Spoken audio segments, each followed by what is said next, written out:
네, 안녕하세요. 아, 오늘은 그 좀 여러 가지 저 분석을 했는데 주말 동안 GME와 옵션의 상관관계, 그러니까 이번 11월에 과연 GME가 무엇 때문에 가격이 상승했는지, 그 상승 요인에 옵션이 포함되어 있는 건지, 그러니까 옵션이 포함되어 있다는 뜻은 혹시나 로어링 키티가 11월 달 동안에 어느 중간중간 옵션으로 플레이를 한 흔적이 있는지, 만약 그게 아니라면 무슨 요소로 GME의 가격이 상승했는지 그것을 알아보는 시간을 한번 가져보겠습니다. 오늘 알아볼 자료를 보기 전에 옵션에 대해서 알려면 감마 스키즈랑 GME 옵션이 스키즈를 불러일으키는 원리에 대해서 먼저 알아야 되기 때문에 그것만 간단하게 먼저 설명을 드리고 그리고 제가 분석한 차트를 한번 보겠습니다. 아마 한 4년 동안 혹은 6개월 동안 GME에 물려 있으시면서 감마 스케줄한 말을 많이 들어보셨을 겁니다. 그게 뭐 어떤 자세한 정확한 원리가 무엇인지 알고 계시지 않더라도 아마 콜옵션을 많이 구매하다 보면 그 콜옵션을 이행하기 위해서 마켓 메이커, 즉 기관들이 실물 주식을 매입할 수밖에 없고 그러다 보면 가격 상승 압력을 받아서 스키즈가 일어나게 된다. 그런 원리로 이해를 하고 계실 겁니다. 실제로 뭐 정확히 인증된 건 아니지만 아마도 로어링 키티 같은 경우는 21년 1월 이전부터 그리고 24년 5월 그 전부터 계속해서 콜옵션을 구매를 해서 그걸로 일정 부분 가격 상승을 이끌었고 또 자기 자신도 그 옵션 플레이로 인해서 많은 양의 주식 혹은 프리미엄 비용을 수익을 낸 것으로 다들 알고 계실 겁니다. 그러면 오늘은 좀 더 자세히 들어가서 과연 콜옵션을 구매하는 것이 어떤 원리로 가격 상승을 정말 이끌어내게 되는가, 그 진정한 원리가 무엇인지 조금 더 알아보는 시간을 가져보겠습니다. 이 좌측에 보이는 건 제가 이용하고 있는 옵션 흐름을 좀 볼 수 있게 해놓은 사이트인데 유료 사이트입니다.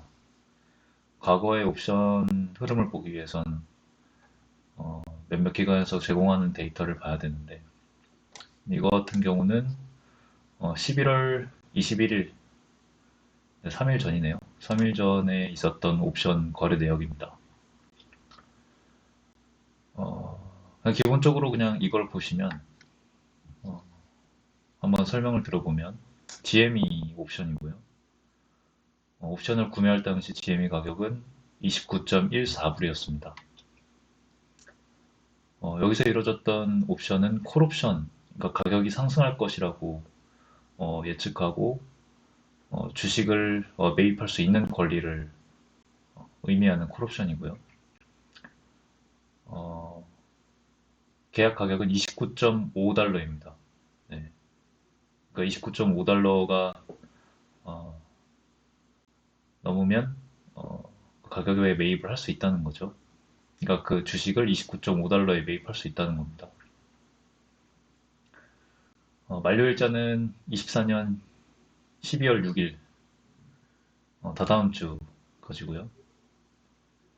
만료일까지 남은 일자수를 나타냅니다. 15일 남았다는 뜻이고, 이거는 뭐 구매 판매, 얼마에 팔고 얼마에 살 건지 요거를 나타내는 준 거고, 트레이드는 거래된 가격을 의미합니다. 그러니까 옵션 같은 경우는 실물 주식을 사고 파는 게 아니라 콜옵션 같은 경우 주식을 살 수 있는 권리를 파는 거기 때문에 그 권리 가격이 한 계약당 2.8달러라는 겁니다. 네. 사이즈 같은 경우는 195개, 195개국. 계약당 100개의 주식이 해당되기 때문에 2.8달러 곱하기 19,500달러를 하면 네, 54,600불이 됩니다. 그러니까 이 거래 같은 경우 축약해서 말씀을 드려보면 GME의 가격이 29.14달러일 때 GME 주식을 29.5달러에 매입할 수 있는 권리를 195계약, 그러니까 실물 주식으로 치면 19,500개의 주식을 구매할 수 있는 권리를 54,600달러를 주고 샀다는 겁니다.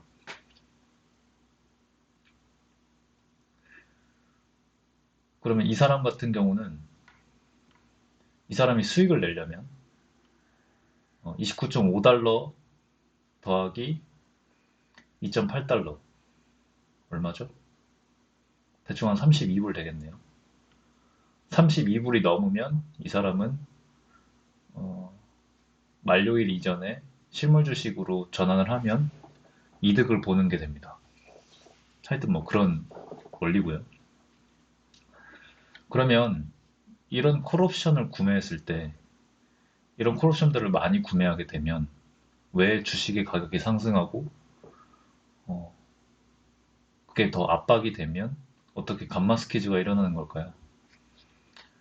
이 주식 옵션을 관할하고 담당하는 마켓 메이커들은 이 옵션이 거래가 되면, 그러니까 자신들이 제공하는 옵션이죠.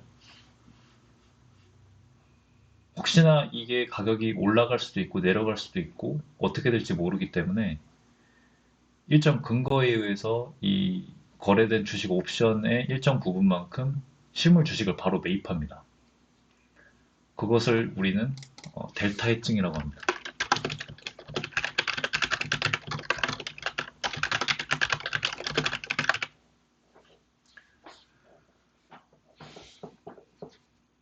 그러니까 예를 들면 이 여기 보이는 이 델타가 주식 옵션의 가격을 결정짓는 상관 계수인데요. 그러니까 이 일정 계수에 따라서 옵션의 가격이 변동되게 되는데 이 델타 값에 근거해서 이 주식 옵션이 거래가 되면 이 계수만큼 주식을 미리 사놓습니다. 이렇게 미리 사놓지 않으면 나중에 만약 GME 주식이 한 40불이 됐다고 쳐요. 그럼 그때 가서 40불만큼의 실물 주식을 사놓는 것보다 미리 옵션이 계약이 됐을 때 0.5배수만큼의 실물 주식을 미리 사놓음으로써 마켓 메이커는 나중에 혹시나 자신이 손실 볼 수 있는 걸 미리 해칭해 놓는 거죠. 미리 대비해 놓는 겁니다. 그래서 이렇게 콜옵션 거래가 많이 일어날수록 당연히 마켓 메이커는 실물 주식을 미리 사놔야 되고 그게 반복되고 더 많이 살수록 가격의 상승이 이루어지는 겁니다. 그러면 델타 스퀴즈라고 하면 되지 왜 감마 스퀴즈냐? 이 사이트를 보시면 델타 값을 보시면 아시겠지만 각각 옵션마다 이 델타 값의 개수가 다 다릅니다. 이 델타 값을 정하는 건 상당히 많은 변인에 의해서 좌지우지가 되는데 좀 여러 가지 뭐 상관 요인이 있습니다. 만료일이 멀수록 더 개수가 높고 목표 가격이 더 가까울수록 개수가 높고 그러니까 정리해서 말씀드리면 이 콜 옵션이 실현될 가능성이 높을수록 델타 값이 높습니다. 따라서 이 목표 가격이 낮을수록 델타 값이 높을 것이고, 만료일이 길수록 델타 값이 높겠죠. 델타 값이 높다는 건 옵션의 가격 상승이나 하락 정도가 크다는 걸 의미하고, 동시에 델타 값이 높을수록 헤지 펀드는, 아니, 마켓 메이커는 준비해야 되는 실물 주식 수가 더 많아집니다. 그래서 더 많은 부담을 가지게 됩니다.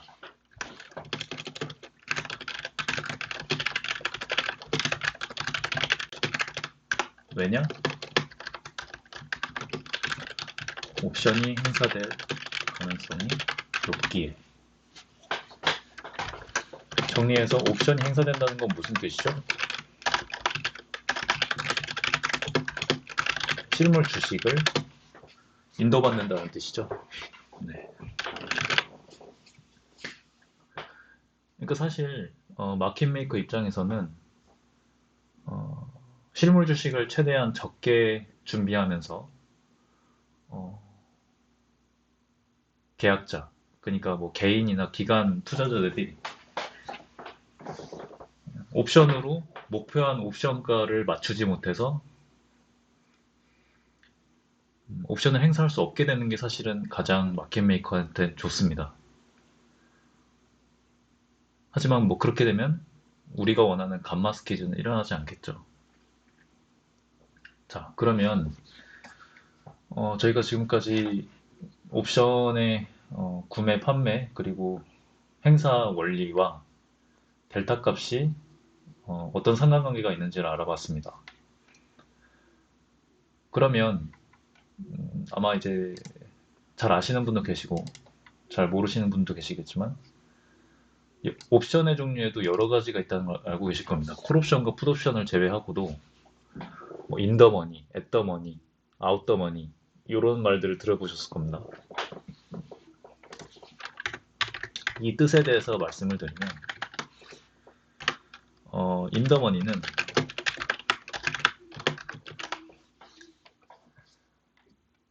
목표한 옵션의 가격보다 현재 GME의 가격이 높은 걸 말합니다. 그러니까 이런 거죠.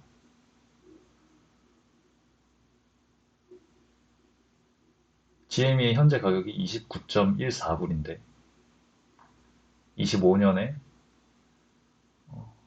20불의 GME 주식을 매입할 수 있는 권리를 말합니다. 조금 이해가 어렵죠? 아니, 지금 29불인데 어떻게 20불에 그걸 살 수가 있어? 따라서 프리미엄 가격이 높습니다. 프리미엄 가격이 12불입니다. 그러니까 그냥 정리해서 말하면 20불에 구매할 수 있는 권리가 12불이기 때문에 이 둘을 더해서 그 주식을 구매하는 게 됩니다. 25년 6월 20일까지 GME 주식을 32.4불에 구매할 수 있는 권리인 거죠. 아니, 그럼 이걸 그럼 왜 사는 거야, 굳이? 그냥 실물 주식으로 사면 되잖아. 그렇게 생각할 수 있지만, 이 프리미엄 가격이 만약 GME 주식이 높게 상승을 할 경우, 원래 실물 주식보다 프리미엄 가격이 더 뛰기 때문에, 이 콜옵션 구매자로서는 더 많은 수익을 낼 수 있는 겁니다. 동시에 GME 가격이 좀 하락한다고 해도 20불은 일단 넘어 있기 때문에 조금 손해를 보고 GME 주식을 사는 거나 다름이 없죠. 따라서 콜옵션 구매자는 이렇게 인더머니, 그러니까 현재 가격보다 낮은 가격의 옵션을 구매함으로써 만약에 높게 올라가면 수익을 많이 벌어서 좋고, 설령 가격이 좀 하락한다고 해도 그래도 20불 아래로 내려갈 걱정이 없다고 치면 좀 손해보더라도 실물 주식을 인도받을 수 있으니 좋고, 그런 식으로 위험성을 해칭하면서 콜옵션 플레이를 하는 게 인더머니입니다. 근데 앞서 말씀드렸다시피 델타 값이 높을수록 실현 가능성이 높다고 말씀드렸죠.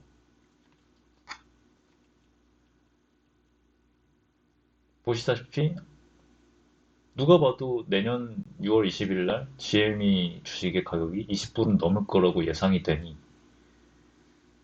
실현 가능성이 높아서 델타 값이 높게 측정이 되고, 그러면 마켓 메이커로선 이 높은 델타 값에 의해서 실물 주식을 미리 준비할 수밖에 없습니다.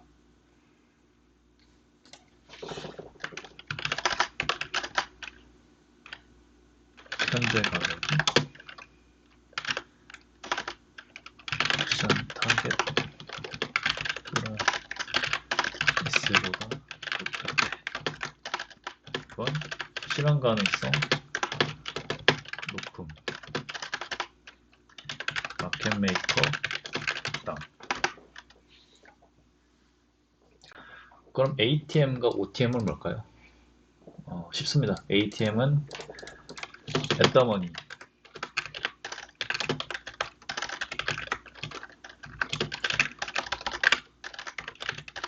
현재 가격이랑 옵션 타겟 프라이스 동일. 아웃더머니, 현재 가격보다 옵션 타겟 프라이스 높음. 자, 무슨 차이가 있을까요? 인더머니, 앳더머니, 아웃더머니. 쉽죠? 실현 가능성입니다. 실현 가능성이 다릅니다.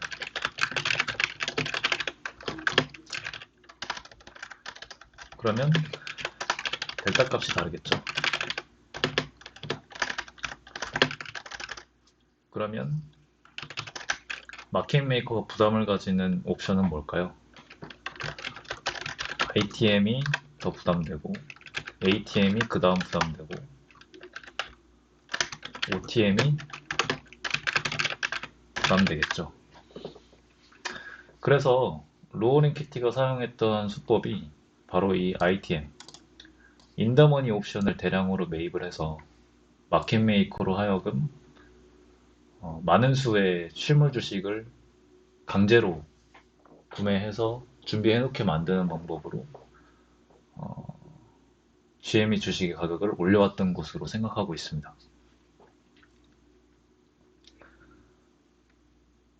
그럼 델타 스퀴즈라고 하면 되지, 왜 감마 스퀴즈라고 할까요? 이 델타 값이 상승하고 하락하는 그 정도를 감마라고 합니다.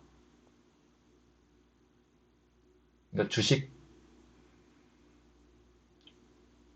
행사의 가능성이 델타라면 이 델타의 상승과 하락성이 감마인 겁니다. 이 감마 스퀴즈가 발생하는 원리는 단순히 사람들이 콜옵션을 많이 사는 것도 있지만 동시에 실물 가격이 상승하면 어떨까요? 옵션 행사 가능성이 더 높아지겠죠. 그래서 이 주변의 여러 요소들이 동시에 상승하는 걸 감마 스퀴즈라고 합니다. 실물 가격이 상승하고 옵션 구매가 되고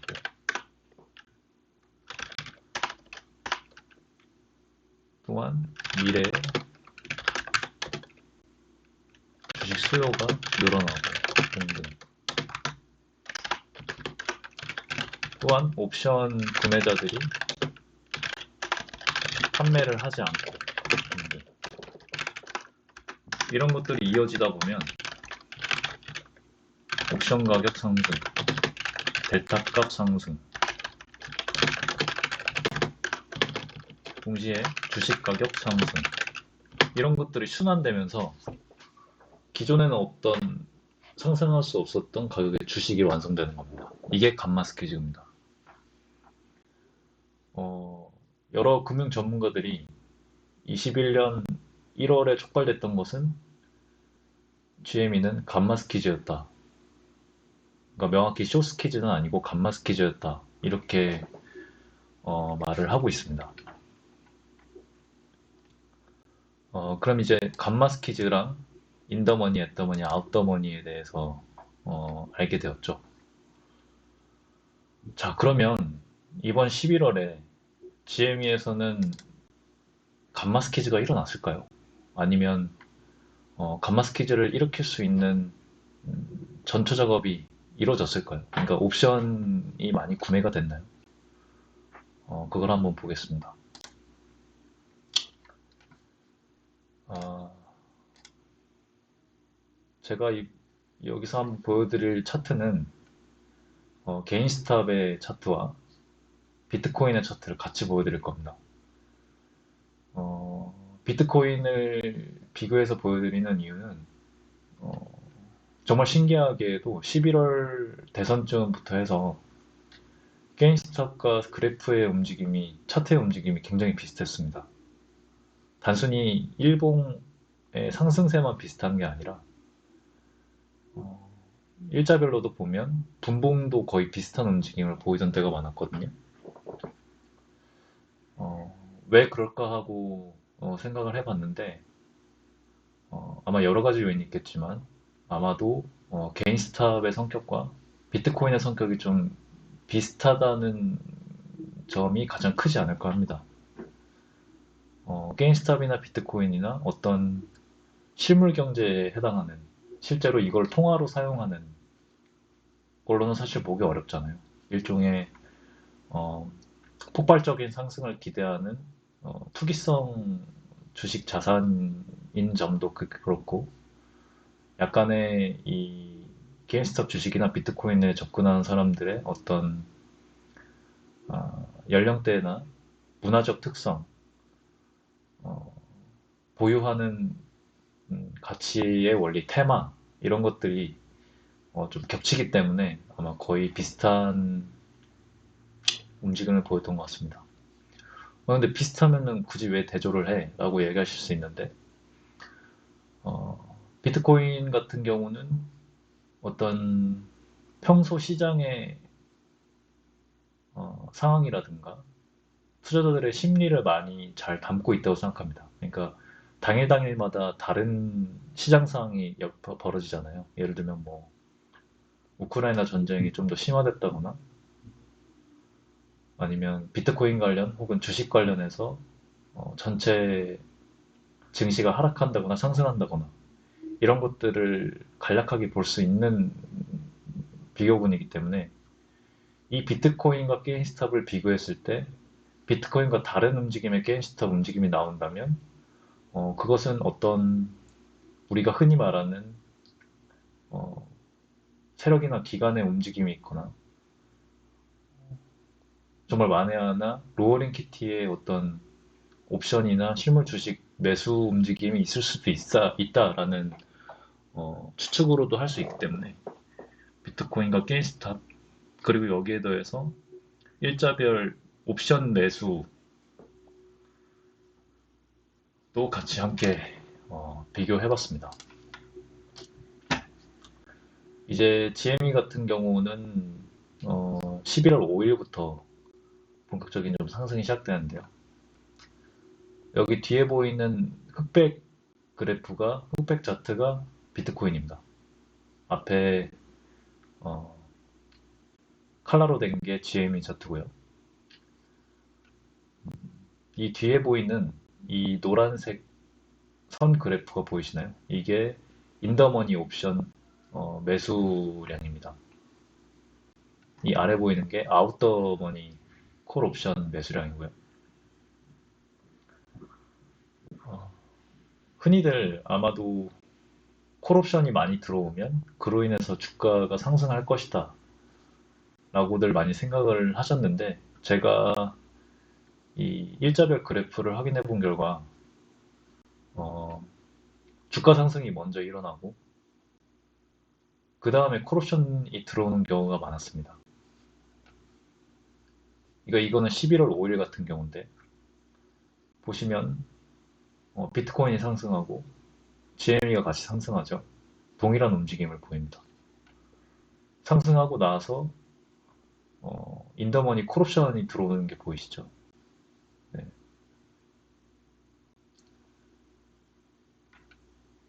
보시면 또 어, 비트코인 같은 경우 횡보를 하고요. 똑같이 GME도 횡보를 합니다. 근데 이제 당일 막판에 가면 갑작스럽게 GME가 상승을 하게 되는데 거래량도 높게 터지죠. 15만에서 20만씩 터집니다. 근데 재밌게도 이때 시간대에 뭐 딱히 눈여겨볼 만한 콜옵션이 들어온 게 없습니다. 인더머니 같은 경우도 없고 아웃더머니 같은 경우도 없죠. 심지어 비트코인은 하락합니다. 그러니까 이런 거가 이렇게 제가 이례적인 상승, 이례적인 거래량, 옵션과 동떨어진 움직임 이런 것을 좀 아마도 어떤 매집의 가능성이 있지 않을까라고 저는 임의로 좀 판단을 해봤습니다. 뭐 제가 전문적인 지식은 없지만 그렇게 해서 볼 때 어쩌면 11월 5일부터 본격적인 매집이 시작됐다 라고 추측을 했습니다. 왜냐? 어, 일종의 시장의 바로미터인 비트코인의 움직임과도 동일하지 않고 옵션, 인더머니, 아웃더머니 모두 다 연관성이 없는 상승과 거래량이 나왔기 때문에 매집이 시작됐다라고 저는 보고요. 다음은 11월 6일입니다. 다음 날이죠. 어, 보시다시피 장이 시작하고 나서 초반 같은 경우는 비트코인과 GME의 차트가 일치합니다. 이때가 아마 트럼프 선거가 있고 나서 한창 표가 집계되고 슬슬 결과가 나올 때쯤일 텐데요. 좀 유의미한 것은 어, 이날 같은 경우는 프리장에서 갑작스럽게 가격이 높게 형성됐다가 내려오죠. 움직임도 비트코인과는 다릅니다. 이때도 다시 한번 올라갔다 내려오고요. 동시에 옵션 흐름을 보면 인더머니나 아웃더머니나 아주 크게 뭐 상관이 있는 그런 움직임은 없습니다. 규모도 그렇게 높지도 않고 인더머니는 특별히 더 없죠. 어, 제 생각에 이거는 뭐랄까 좀 어떤 트럼프 기대거나 아니면 말 그대로 매물대로 훑고 내려온다? 그런 종류의 게 아닌가 뭐 그렇게 생각이 되는데 어쨌든 이례적인 매수세가 있었고 가격 상승이 있었다. 이 정도입니다. 어, 제가 말씀드렸다시피 이건 11월 7일 차트인데 비트코인과 굉장히 움직임이 비슷하죠. 네. 장 전부터 장 시작, 장 중간 거의 동일한 움직임을 보입니다. 그 이유는 앞서 말씀드렸다시피 비트코인에 투자하는 사람들과 GME에 투자하는 사람들의 어떤 성향도 비슷할 것 같고 이 주식들의 의미도 좀 비슷해서 그런 게 아닐까 그렇게 생각하고 있고요. 다만 11월 7일 같은 경우는 딱히 높은 상승세도 일어나지 않았고요. 비록 콜옵션들은 많이 들어왔지만 단지 이것은 비트코인과 같이 시장에 따라 상승한 것뿐이지 어떤 옵션으로 뭔가 가격이 형성됐다고 보기도 어렵고 거래량 같은 경우도 유의미한 그 거래량이 나왔다고는 좀 보기 힘듭니다. 재밌는 건 11월 8일부터 또 좀 독특한 차트가 그려지는데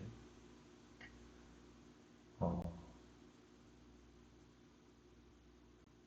일단 비트코인과 다르게 갑자기 치솟는 구간이 있고요. 이때 거래량이 많이 실립니다.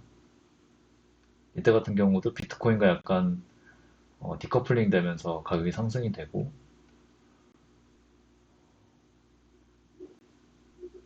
이 상승에서는 상승이 있고 나고서부터 콜옵션이 대량으로 들어오기 시작합니다. 여기서 제가 말씀드리고 싶었던 거는 주가 상승은 실제 실물 주식 매입으로 인해 벌어지고 주가가 상승되고 난 뒤에 여기에 반응해서 콜옵션들이 들어온다는 겁니다. 거래량이 슬슬 많이 터지기 시작하죠. 처음 27불, 28불을 찍었던 날입니다. 이때 같은 경우에도 콜옵션이 먼저 들어와서 가격을 상승시켰다기보다는 가격이 먼저 상승하고 그 다음에 콜옵션이 들어오는 자세, 그러니까 후행하는 자세를 보입니다. 보시면 거래량이 굉장히 많이 터지죠. 40에서 50만씩 거래량이 박힙니다. 이때도 그렇고요. 지금 보시면 아시겠지만 이때 같은 경우는 비트코인과도 디커플링 되죠. 이때도 비트코인과 디커플링 됩니다.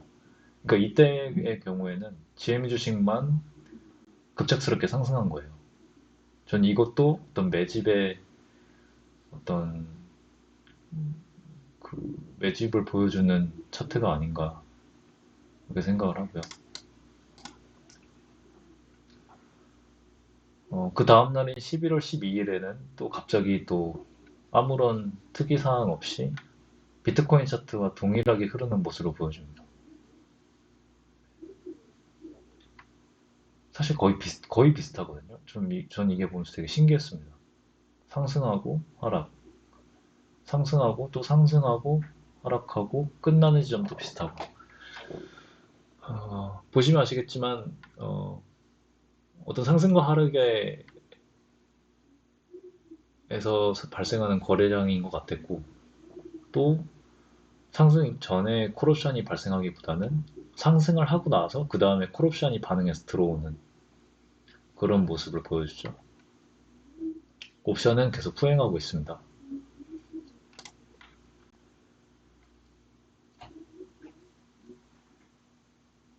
그 다음 13일 날에는 보면 또 거래량이 터지죠. 네. 콜옵션의 움직임, 딱히 특별한 것은 없습니다. GM의 상승, 비트코인 차트와는 또, 이제 여기서는 또 디커플링 되죠.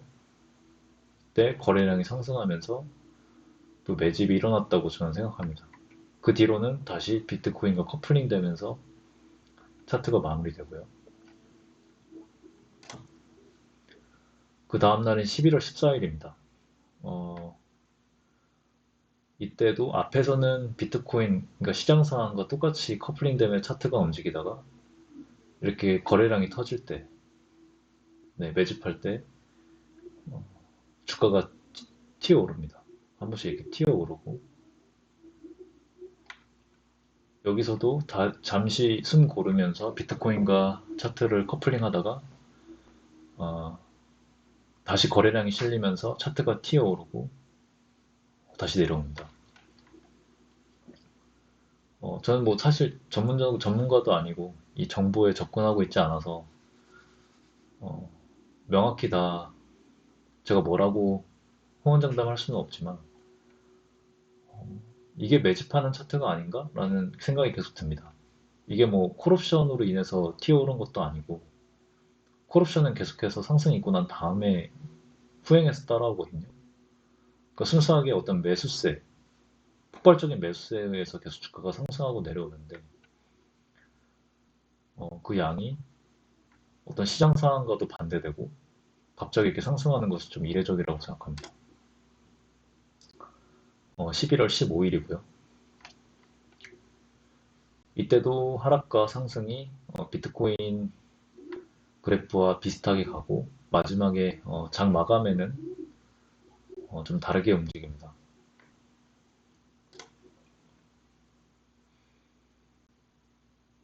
이때도 거래량이 좀 터지고요. 여기도 움직임을 보시면 거의 비트코인 차인과 차트와 좀 비슷하죠. 여기서도 크게 옵션에 따른 움직임은 없습니다.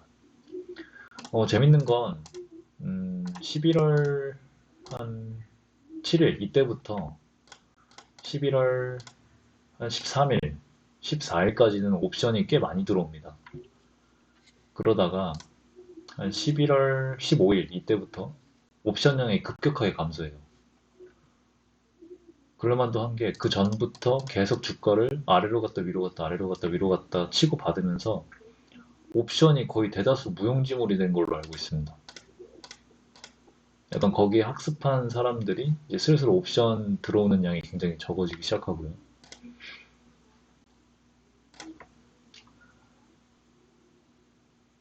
이번에 11월 19일자를 보면 비트코인과 거의 비슷하게 가죠.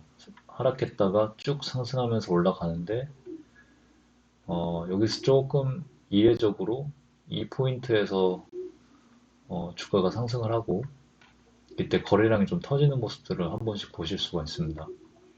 여기서도 똑같이 콜옵션이 어떤 연관 있어 보이는 움직임 없습니다. 11월 20일 같은 경우에도 어떤 콜옵션이 선행해서 매수가 됐다기보다는 주가가 이례적으로 상승합니다. 비트코인 차트와는 또 디커플링 됐죠. 여기 부분에서 일정하게 쭉 상승을 하고 상승하는 동안 거래량이 터집니다.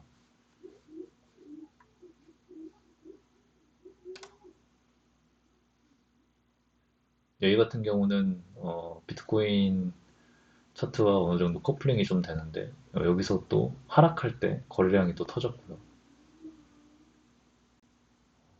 네, 여기서도 뭐 풋옵션 같은 경우에도 크게 뭐 풋옵션이 선행해서 가격이 내려갔다고 볼 수는 없고 가격이 하락하니까 풋옵션이 들어오기 시작하죠. 네.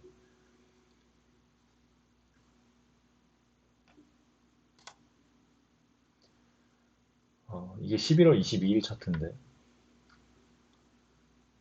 앞에서는 비트코인 차트와 커플링 하면서 가다가 갑작스럽게 디커플링 된 후 굉장히 신기한 차트의 배열로 하락을 합니다. 하락과 하락을 지속하면서 매수세가 터지고 하락 끝 지점에서 물량을 쫙 빨아온 다음에 쭉 올리고 다시 끝내죠. 근데 저는 이 차트를 보고 나서 이게 혹시 차트를 아래 위로 상방 하방을 계속 반복하면서 세력에서 매물을 매집하고 있는 게 아닌가? 상방과 하방을 반복하면서 터지는 매집. 특히 이 차트 같은 경우는 이게 너무 자로 잰 듯이 하방으로 가지 않습니까? 마치 계단 형식처럼 이래도 안 내려, 이래도 안 내려, 이래도 안 내려, 이래도 안 팔아 하고 팔면 쭉 오르죠.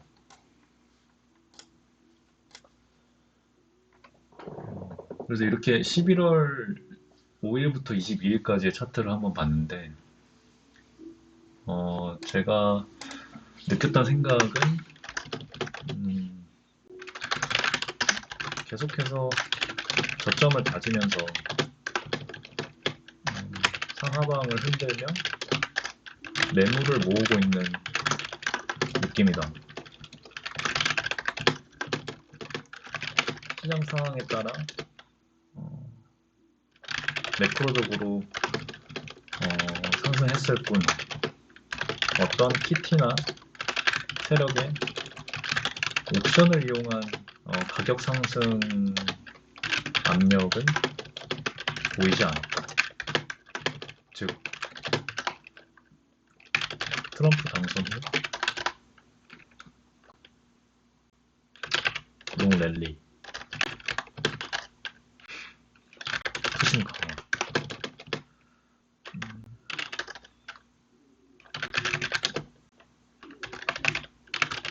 상황에 따라 투기적 시장 상황에 따라 GME 가격이 상승했고 그 가운데 몇 번 반복적인 물량 매집에 매집으로 보이는 매수세가 있었다. 네, 이 정도로 정리를 좀 해보겠습니다. 제가 약속이 있어서 빨리 나가봐야 돼서 이 정도로 정리를 하고요. 다시 한번 반복하면 감마스키즈는 콜옵션을 사고 콜옵션을 지속 매입하고 주식 가격이 상승하면서 마켓 메이커가 실물 주식을 사야 될 수밖에 없는 환경을 압력해서 가격이 상승한 걸 말하고 그 요인으로는 인더머니가 가장 강력하고 그 다음은 앳더머니, 그 다음 아웃더머니다. 이런 배경에서 봤을 때 이번 11월 GME는 옵션이 선행되는 경우는 없었다. 즉, 옵션은 가격이 상승하고 나서 후행했다. 따라서 옵션에 따른 가격 상승 요인이라고 볼 수 없고 상방과 하방을 반복하며 매집이 터졌다. 전체적인 느낌은 계속해서 저점을 다지면서 상하방을 흔들며 매물을 모으고 있는 느낌이다. 시장 상황에 따라 매크로적으로 상승했을 뿐 어떤 키리티나 세력이 옵션을 이용한 가격 상승 압력은 보이지 않았다. 즉, 아직까지 물량 매집으로 보이는 매수세가 있을 뿐 본격적인 시작은 되지 않았다. 라는 게 제 결론입니다. 이상입니다.